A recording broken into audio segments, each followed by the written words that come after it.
Yo, what is up, guys, and welcome back to Chronicle 47, and today we're going to be reviewing Volume 1 of The Immortal Hulk. Now, this is one of my all-time favorite comic book series. Like, I cannot express to you guys enough how much I just love this series, because, first of all, I do understand that Hulk, as a character, has really struggled within the world of comics, because, you know, he's kind of struggled with his own solo series, and characters try to expand on it, and sometimes it works better than other times, but this series, man, I mean, it's got action, it's got story, it's got great art. I mean, it just has everything going for it.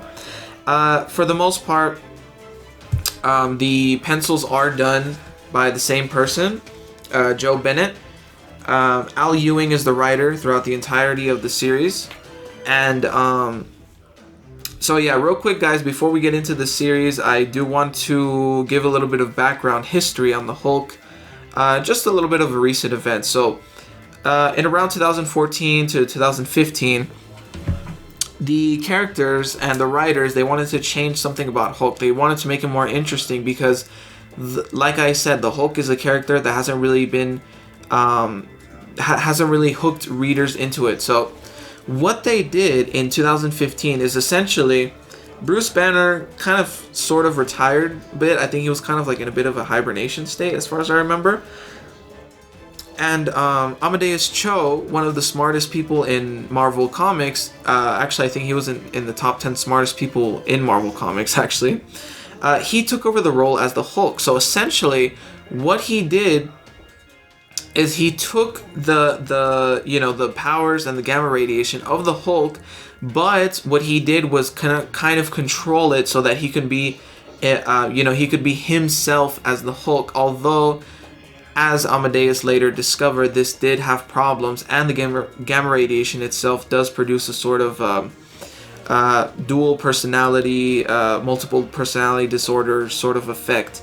So as we kind of begin to explore, the Hulk himself has more control over who he is. So essentially, we learn, throughout the comic book mythos that the Hulk and Bruce Banner are actually two separate people. It's crazy to think, all these people inside of Bruce Banner's head are, you could say, aspects of Bruce Banner personified as a physical existence. It's really weird. It's really hard to say if they're literally two separate people or just two halves of Bruce Banner. It's a little bit complicated, but anyways. During the events of Civil War II, Bruce Banner was essentially asking Hawkeye to kill him and just shoot an arrow through his head. Now, the reason why he did this, we'll address this in a minute, but the reason why he did this was to see if he could actually die. So, let's get into the series and I'll explain more about this. So, essentially, now the Hulk is back. Everybody thinks Bruce Banner is dead, so that's kind of like where we're kind of left off in the story. So the story kind of starts off with this dude pulling up in this gas station, and he's got a gun, right? So he's sweating, he's nervous, he's about to do a bank robbery. So we see this girl come in, and we see this guy, just kind of like reading a sort of magazine. And what does the magazine say? The magazine says, "Monster sighted, do the Avengers know?" So they're wondering if the Hulk is alive or not, because at this point, guys, you have to understand, the Hulk was presumed dead after Hawkeye shot him through the head with a bow. I mean, that's crazy to think about, right? And so then this guy comes robbing a store, and then this girl drops her bottle, she was nervous, and then this dude just shoots her. Like, he just got nervous and he shot her, and she's dead, man, It's crazy. And then you could see this dude's eyes turn green, which tells you that this is essentially Bruce Banner, because it's kind of like a cool hint the way they do that, because kind of like when his eyes turn green, he turns into the Hulk. But guess what? He got shot as well, and what we see presumably is that he didn't actually turn into the Hulk at that moment. So it's like, what, what happened here? So essentially, this robber gets away with the murder. He gets nervous, he steals the money, and he leaves, right? So now, we have, two people investigating the case. We got a reporter and we got a detective. Now, this reporter, she's very important within this mythos of the Hulk and the series in general. So what they're investigating is that they're wondering what the deal was with a murder case, right? So she kind of figures that she kind of recognized this dude. She's kind of figuring like, well, I think I recognize him, but I'm not sure where. So what happens is that the body of Bruce Banner is at the autopsy, right? They're trying to investigate the reason of death, so on and so forth, and we see that it's nighttime. As the nighttime progresses, his arm gradually turns green and he turns into the Hulk. So, what does this tell us? This tells us that now it's kind of like the old days. Back in the 60s, the Hulk didn't just turn into the Hulk when he was angry. He turned into the Hulk at night or during a full moon, something like that. And what I really like about this series is that it brings it back to the OG stories, man. Like back to the 60s. It kind of gives you like a modern twist. It's kind of like a reboot. I really like the way they handle it. It's a modern horror twist with like really compelling story. So anyways, so we get over to this biker gang, and this dude that shot a couple people dead with this gun, the robber we just talked about, he's reporting to them that he got the money, this and that, and he seems like a very sensitive guy, and he's telling them that he panicked, this and that. And then all of a sudden, the floor shakes. You hear boom, and then the whole ground shakes, and everyone's like, okay, so what is that all about, right? And then you just see, these biker guys just pull out their guns, and then they're going crazy because they're not sure what is going on. They're saying, there's this dude saying he sees the devil. It's the devil himself, because it's literally, it's so cool how they do this. So the Hulk just grabs his hands through a wall and just grabs this dude's head. And I'm pretty sure he killed him or crushed him, or, we're not really shown exactly, but I'm pretty sure he crushed him. All these people are shooting right at the Hulk, and it's crazy. They're just like non-stop firing. So it's all loud. There's sirens, there's sounds going on. And then this robber guy tries to make a run for it. He drops his keys. This dude is so nervous he dropped his keys, and then all of a sudden it's just dead silence, right? So it's like, okay, so what does that mean? I really like how they set up the tone for this. It's just dead silence, and he's like, hello?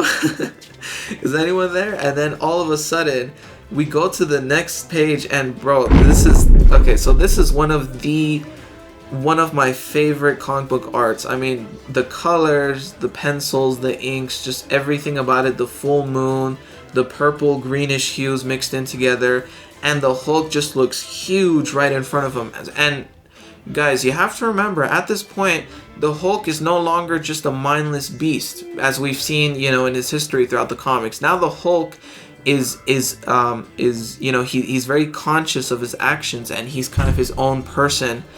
Besides Bruce Banner. So it's as if they're two different people. So the Hulk explains that, the name of the person that he killed was Sandra Ann Brockhurst. And this dude is just terrified out of his mind.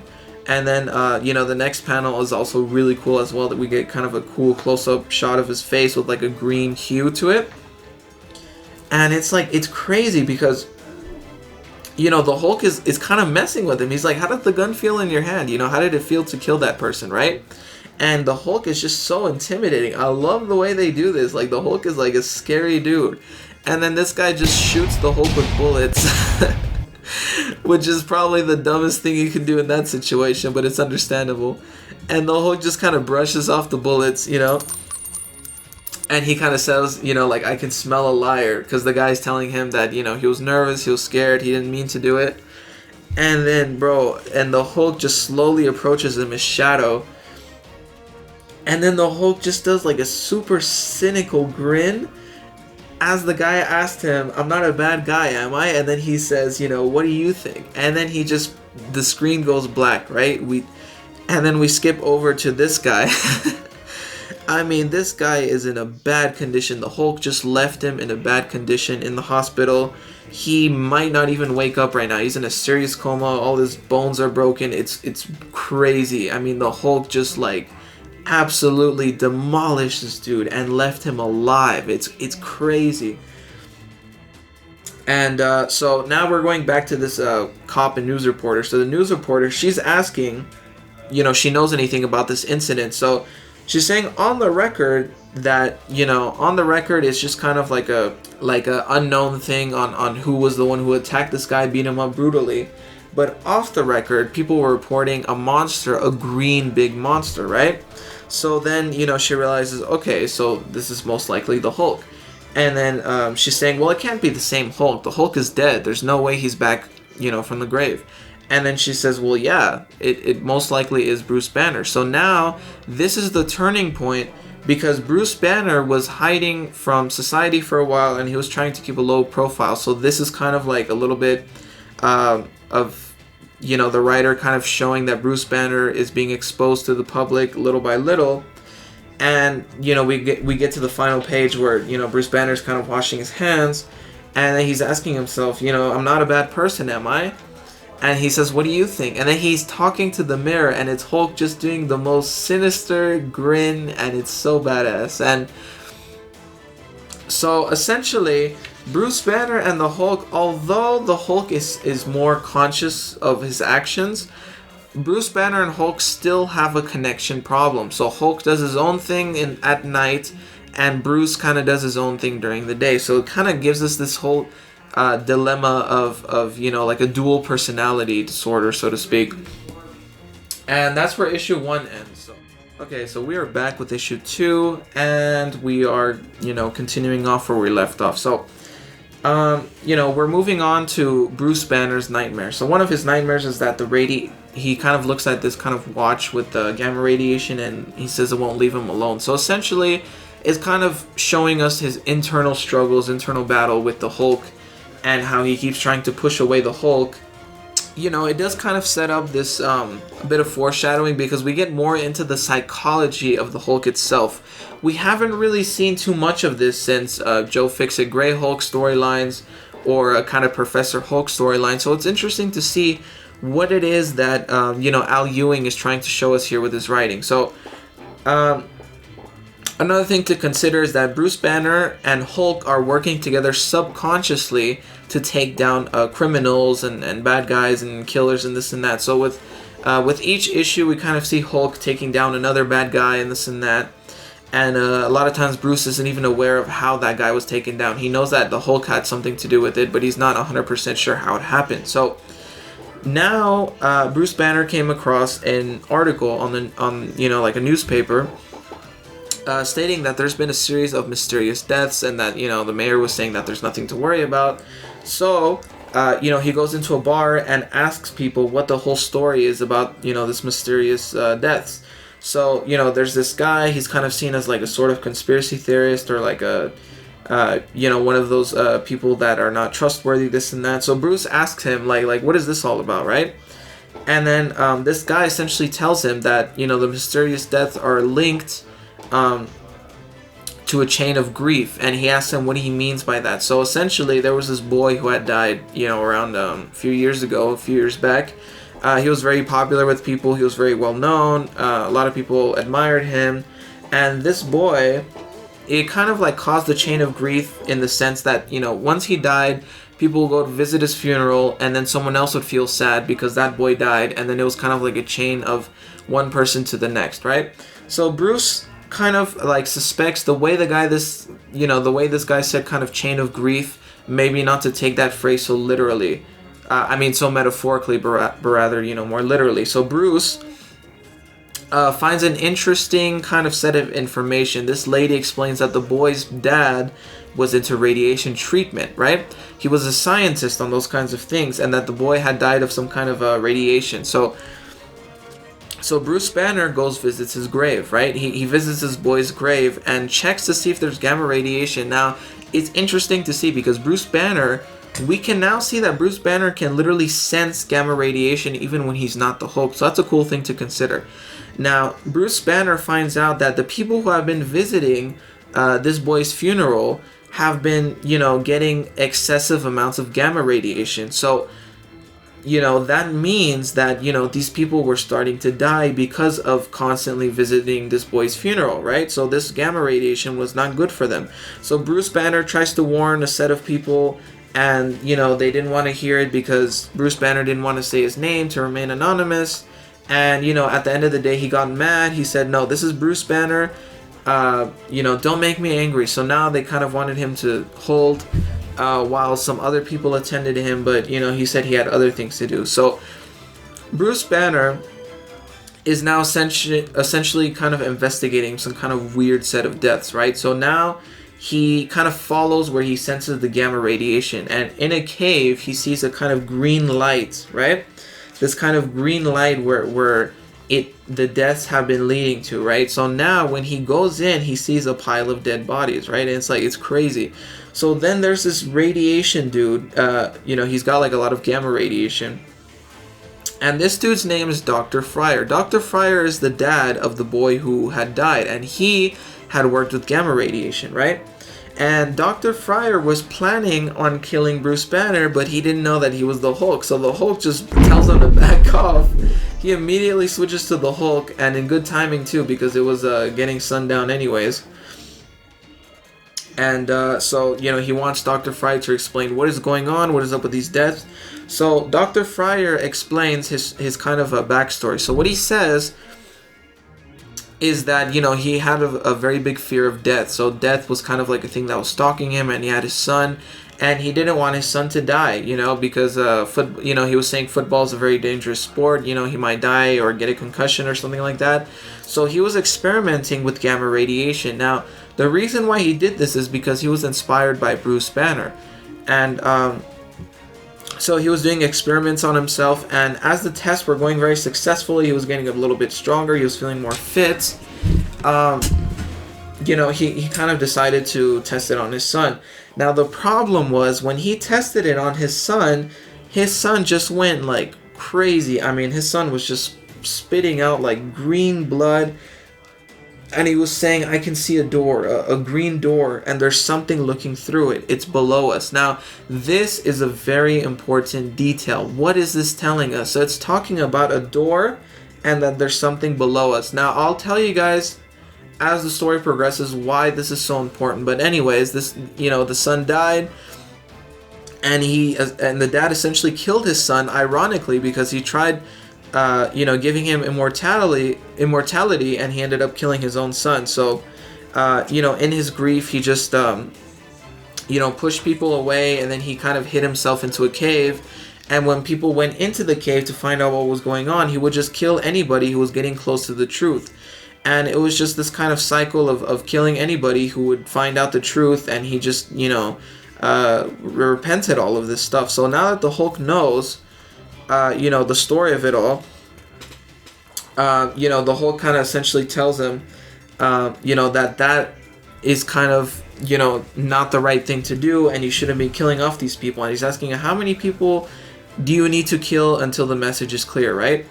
And so essentially Hulk kind of cycles back to this chain of grief. Now he understands what that guy at the bar meant by chain of grief. Chain of grief meant a more of a, you know, he kind of meant it as a literal chain of death, so to speak, a chain of grief. So in meaning that, you know, all these people that would visit the boy's funeral were suddenly dying because of this overexposure to gamma radiation. So now it all kind of goes back full circle. And the Hulk, you know, instead of killing Dr. Fryer after knowing this, he tears off his limbs and just buries him at the bottom to just stay there for all eternity. I mean, that is just cruel, man. I mean, that is just a cruel way to die. And essentially just kind of leaves him there.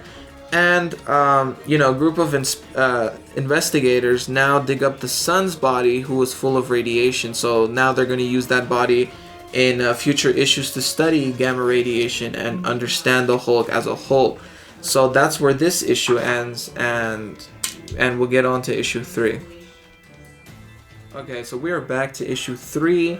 We're introduced to Jackie McGee, who's the reporter that, as I said before, she's very crucial to the storyline. When I say getting introduced, I mean, like, you know, we know her name for the first time. So she's asking what happened in, you know, with this incident. Now, this incident is this dude called Hotshot, the human ray gun. So The way they do it is that there are many artists working on this story to kind of portray each person's mindset. So for example, the cop, he kind of imagined the scenario as a kind of 60s comic, and then there's this, kind of bartender who imagined it as a sort of simplistic art style. So essentially what happened is that Bruce Banner saw on the news that there was a live event going on with this dude Hotshot, right? And this dude Hotshot, he pretty much went into church and he was going crazy because he had been exposed to gamma radiation. Now, the reasoning for this, as far as I can tell, it's the green door seeping in. And again, I know it's a little bit hard to understand what this green door and the below and everything means. I promise you guys, I will get to it, but right now I can't say it because, it would ruin the story as a whole. So you have to bear with me on this one. I will explain what the green door is and what it means and what is this all about, right? So essentially this guy's going crazy. He's saying there's this door, there's, to the below place, like a green door. I've seen it in my dreams. I know how that sounds. So that's what he's saying. And people are like, what are you talking about, man? Like, what are you even talking about? So he's exposed to, the mysteries of this green door by being exposed to gamma radiation, right? And that's when the Hulk came in and intervened, right? And there's this kind of older lady that kind of sees Hotshot as like a celebrity style and like a dream sequence.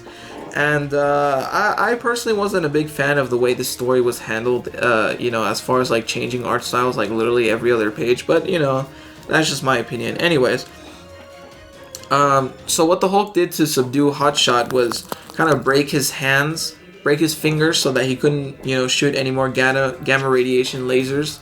And what he did is he shot anyways from his hands. He was still able to. And, well, that was a big mistake because all it did was put a hole through the Hulk's heart and intestines, and it just healed because one of the Hulk's abilities is like super accelerated regeneration. So, he just kind of smacked Hotshot, out of that church. And then, he was talking about how his, I think it was his wife or his girlfriend or something, was like also acting crazy because of this whole green door scenario, right? So she was also exposed to gamma radiation, and she had written green door on the walls of her house. So what is this green door? Like, this is what Al Ewing is kind of setting us up for. Why is this green door seeping into people and the gamma radiation? What does that have to do with the Hulk mythos? Now, essentially, at the end of the day, Hotshot, he went to jail. He got tried for his crimes, this and that. And this was a bit of a short story, but, towards the end, we kind of see this reporter, McGee. She was kind of looking for, more Hulk sightings. So during this whole storyline of the Hulk, this reporter is someone who is constantly on the lookout for the Hulk and wants to learn more about him and kind of get a good story about him too. She gets a call, and it turns out that it's Walter Langkowski. So who he is he's Sasquatch. Now, Sasquatch is kind of a part of a Canadian version of the Avengers called Alpha Flight. They've been around in the comic books since around the 70s, I believe. And so, yeah, as I said, they're basically a Canadian version of this superhero team. And he was one of the founding members of the team, and he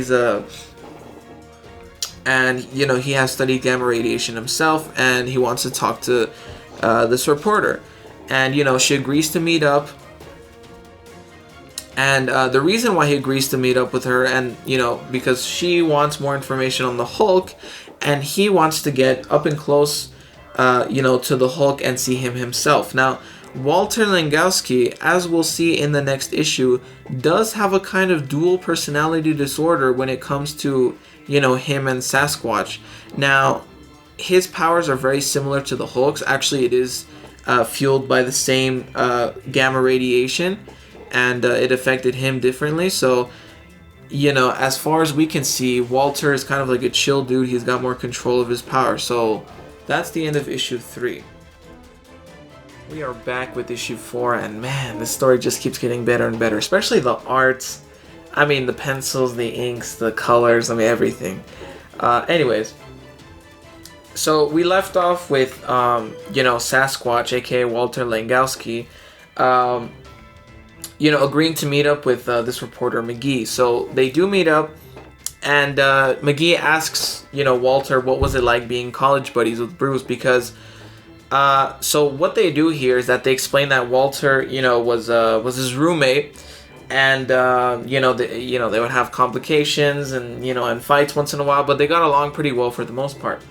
And it also kind of explains how Bruce got into the whole purple pants thing. I think it's like a funny little side joke and Easter egg they put there. And but anyways, he would talk about how Bruce was sometimes intense, and that he was seeing. He was talking about that even back then. Bruce was studying gamma radiation, so that's interesting to know. So Bruce, eventually he got to the point where he became the Hulk accidentally.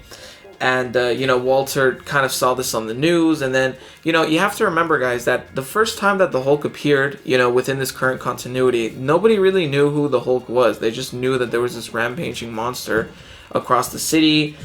So that's why in the news report they talk about that, the Hulk was none other than Bruce Banner, because they really hadn't found out his true identity until a little bit later. So Walter saw this on the news. And remember, this was back then, back in college.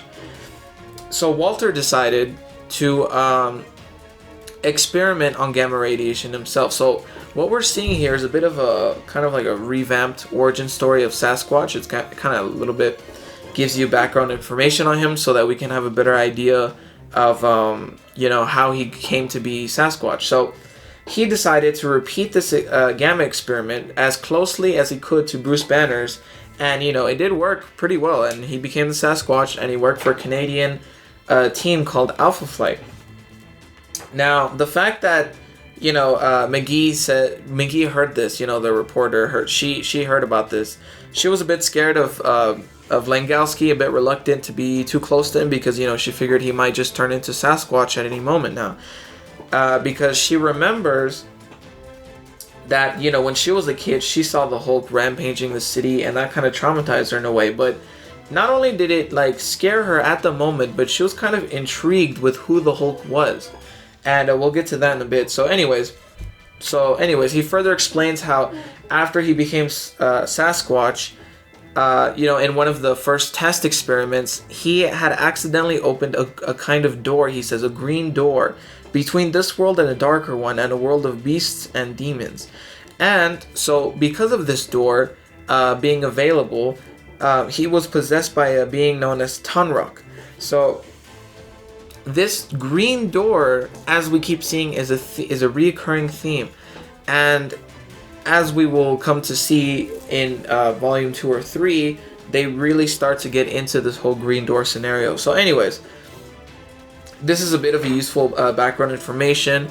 So, in between that dialogue, they kind of see that the Hulk had rampaged again between the city. And so now they're able to kind of pinpoint where the Hulk is, because they go into a bar and then they ask a couple of people on Bruce Banner's whereabouts, because they start asking, have you seen Bruce Banner around here, this and that, when all of a sudden they're kind of interrupted by two guys just fighting with each other.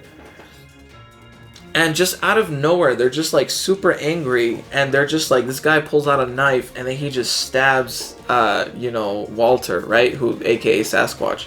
So he just gets stabbed, but the thing is, he doesn't turn into Sasquatch right away. It just doesn't happen. So he's presumably dead at this moment. So you have to wonder, why did these guys just get randomly angry and just kill this guy all of a sudden? You know what I mean? Because it's not just an average bar fight, because they they even mention in the comic that this is not something that would normally happen. So what it's hinting at is that the green door is getting more and more has possession over people. So the green door is basically like a gateway to like a hell, like a different kind of hell. It's like an even deeper sort of hell. So through this kind of green door,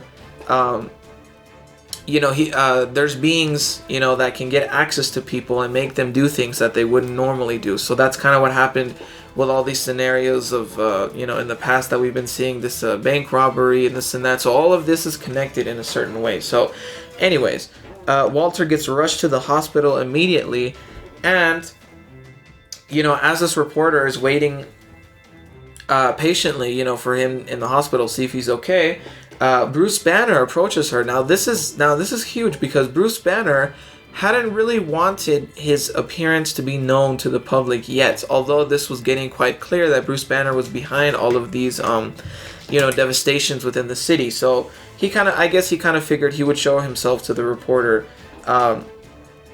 since he figures that there was something important going on here. And Bruce Banner said he had a hunch, because Bruce Banner, remember guys, Bruce Banner as the Hulk has a kind of gamma sensing ability. So if someone else has gamma radiation, he can sense it and he can follow it right to its source. So that's a pretty cool ability. So that's how he was able to find Walter and know that he was in the hospital. So Bruce Banner knows about this. Bruce Banner knows that Walter's Sasquatch and he's got gamma radiation and this and that. So, but he suspects that something's going on. So, Bruce Banner, essentially is pretty sure that something's going to go wrong in the hospital, right? And something does. So, Walter was presumed dead at the hospital when all of a sudden he turns into Sasquatch. Call an ambulance! Call an ambulance! But not for me! Now note that this was different than other times, because he used to turn into Sasquatch voluntarily, as we will see in the next issue. He just turns into the Sasquatch and he kills a couple people in the next issue. Actually, we'll talk about it talk about that in a bit. But one of the hospital patients is just scared. She says, my God above. And then he says, God above, quite the reverse. So what does that mean? He's talking about the one below all. And this is huge, guys, because this is the first time we have seen the one below all. It's actually, as far as I know, this is a creation by Al Ewing, the current writer of this series. And so for those of you who don't know, the one above all in Marvel Comics is basically God, right? The absolute version of God. Nobody can beat him, nobody can do anything to him. He's just God in the Marvel universe, right? So now we have the one below all, meaning so the one above all is presumably someone who is just standing above all of the events in the Marvel universe, observing. Now the one below all, as we'll come to see, is below everyone and everything, basically, as far as I know.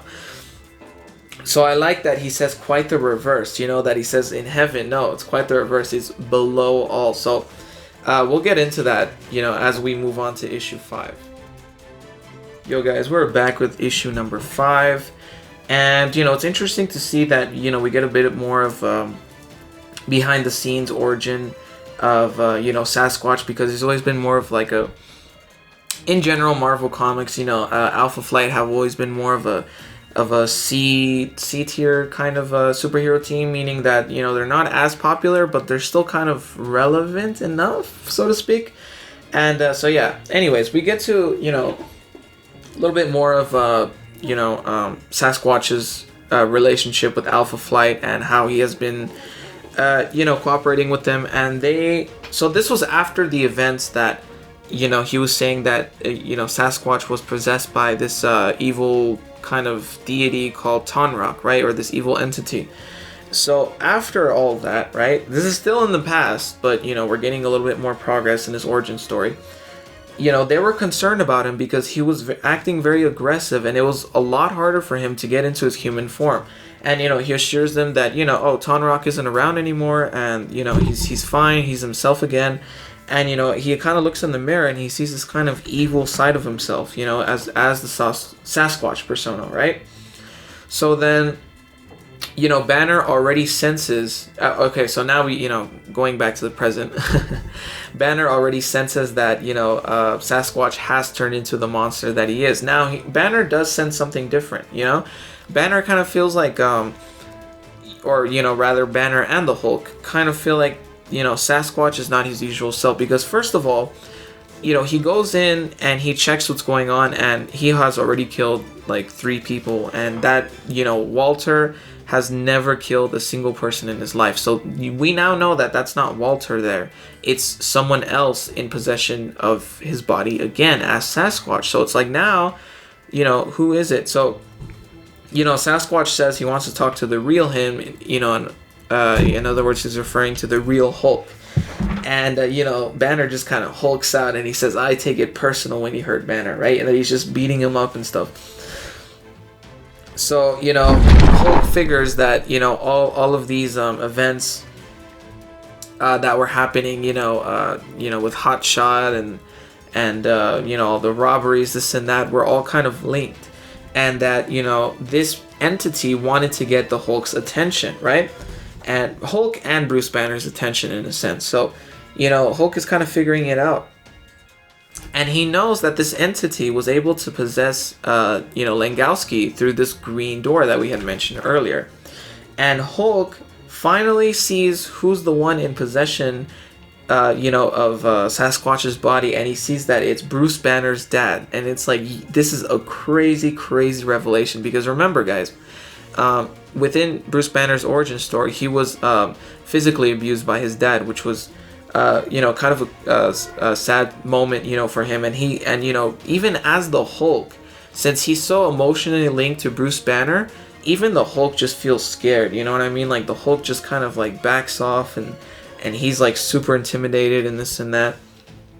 And another thing to note is that Bruce Banner, you know, a while back in the comics, he had actually killed his dad. Now, whether this was intentional or not, we're not 100% sure, although it was hinted at that it was intentional. But anyways, he presumed that his dad had already been dead. So his dad came back through, you know, this realm of, you know, the one below all, and possessed Sasquatch's body to, you know, in a sense come back to life, which is crazy. And then the Hulk is just genuinely terrified, and, you know, people are starting to evacuate and get out of there. So, you know, this is a crazy revelation. And, you know, it's hard to see the Hulk scared, right? It's really weird to see the Hulk scared of somebody, especially when he can pretty much beat him in a one-on-one fight. So, you know, the Hulk, you know what, he gets even more angry. He tells Langkowski to back off, or rather he tells his dad to back off, and he calls him a human, puny human and all, and then he fights him.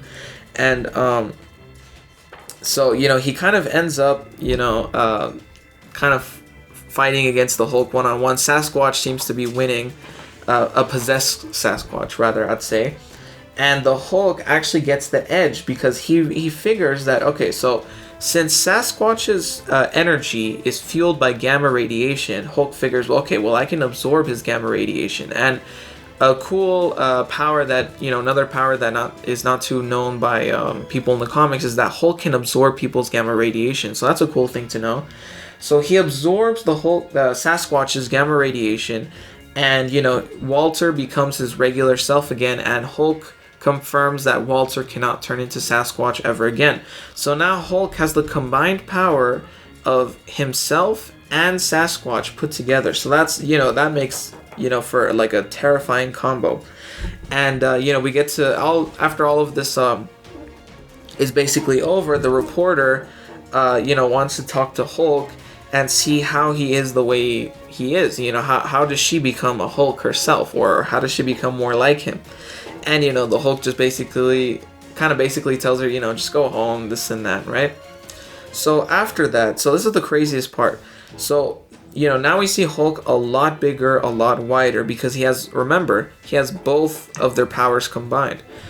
But what Hulk didn't realize is that he not only did he absorb the gamma radiation of Sasquatch, but he also absorbed, you know, his dad being, you know, in control of Sasquatch. So now Hulk has his dad kind of trying to take over his body in a sense. So that's the crazy part. So that's where we leave off on issue 1.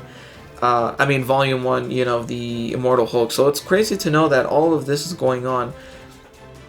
And if there's something that I need to explain, or, you know, if something I was missing, you guys could leave a comment, and I'll, you know, get to all these questions and answers in Volume 2 of the Immortal Hulk. And so yeah, guys, that's it for this video. It's a pretty long one because, you know, when I review these volumes, it takes me a while. So anyways, guys, I hope you liked this video. Be sure to leave a like and subscribe for more, and I'll see you guys next time.